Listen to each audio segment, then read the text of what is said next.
But if I can ask you कि आपका over the last tenure of your career सबसे best investment कौन सा था रिटर्न्स वाइज, कितने परसेंटेज होगा, एंड सबसे वर्स्ट इन्वेस्टमेंट कौन सा था percentage wise? And we want to understand कि बेस्ट इन्वेस्टमेंट में आपका क्या फ्रेमवर्क था एंड वर्स्ट इन्वेस्टमेंट में आपकी क्या गलती थी? ओके, सो अगर आप बेस्ट की बात करें तो so if I leave Anand Rathi share, because Anand Rathi share मैंने उसमें भी एक सीख है.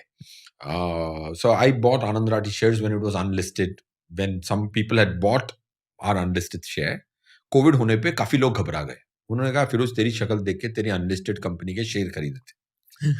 राइट, अब कोविड आ गया, लिस्टेड होती तो मैं खुद बेच लेता. अब किसको बेचूं ये तेरी कंपनी? तो मैंने कहा कोई बात नहीं सर, मेरे पास थोड़े बहुत म्यूचुअल फंड बचे हैं, क्योंकि मार्केट डाउन थी, मेरे डेरिवेटिव में थोड़े लॉसेस थे तब. फिर भी मैंने अपने म्यूचुअल फंड बेचे और सबसे आनंद राठी शेयर पैसे कमाने के लिए नहीं, वर्ड रखने के लिए खरीदे थे. तो उसमें बहुत पैसे बने. तो when I am speaking of my IRR, I am excluding Anand Rathi share.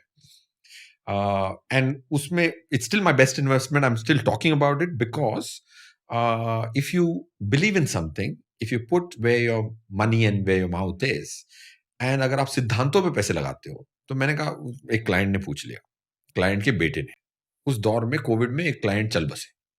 उनके 3 लड़के थे, तीनों लड़कों ने आनंद राठी शेयर लिए. बोले यार पापा ने तो खरीद लिए बेवकूफ में, अब वो तो चल बसे, मैं आनंद राठी शेयर बेचना है. तो मेरे पास भी थोड़े पैसे बचे ही थे, मैं कोविड में बहुत खराब हालत थी. तो मैंने कहा सर आपके पापा को मैंने वादा किया था, उन्होंने मेरी शक्ल देख के खरीदा था, तो I will buy it out. तो एक एक उसमें से एक बंदे ने पूछा, यार तू तेरे मेरे पापा का वादा उनकी मौत के बाद तू निभाना चाहता है, by giving me a good exit, good profitable exit during COVID. Why are you doing this? So I said one सिद्धांत, इस आनंद राठी वेल्थ शेयर में पैसे नहीं बने मेरे, तो मेरा हक ही नहीं था उसमें पैसे बनाने. वो कंपनी में हूं मैं डिप्यूटी सीईओ, उस कंपनी के शेयर खरीद के पैसे ना बने तो मैं बहुत संतुष्ट होऊंगा कि मेरे हक के पैसे थे ही नहीं. सो उस सिद्धांतों पे खरीदा, तो did very well for me, right? It was not like okay लालच में खरीदा, it was सिद्धांतों पे खरीदा कि if I don't make money in things which I am running, then how the hell did I deserve the money? It's very easy for me to come to terms with such a loss. Now coming to what were my worst investments, I did a private equity investment.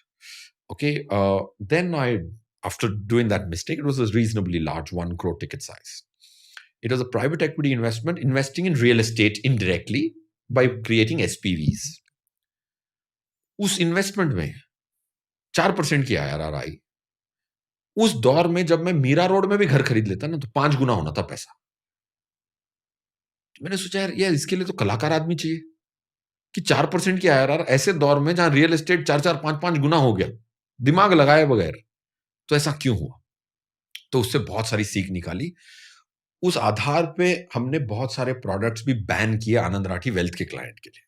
अब छाछ भी इंसान फूक फूक के पीता है, right? वैसी हालत हो गई. So my worst investment was a private equity investment buying SPVs into real estate. And then I realized, don't mix the skill of a fund manager and his ability to handle the parallel economy in India and his negotiation capability, right? So that was one of my worst investment. My best investment on risk-adjusted basis, not on a return basis, not on a risk basis, is a structure product, which gave me almost about 28% IRR, which was formed during COVID. Because of the higher volatility, you can create a structure product which gave better IRR. तो जहां लोग Covid में बोल रहे थे घर पे बैठ जाओ डेट खरीद लो, तो हमने एक प्रोडक्ट बनाया था जिसकी 28% की IRR आए. वो प्रोडक्ट मैंने खरीदा था, which is the only passive instrument I know which delivered post expense 28% pre-tax.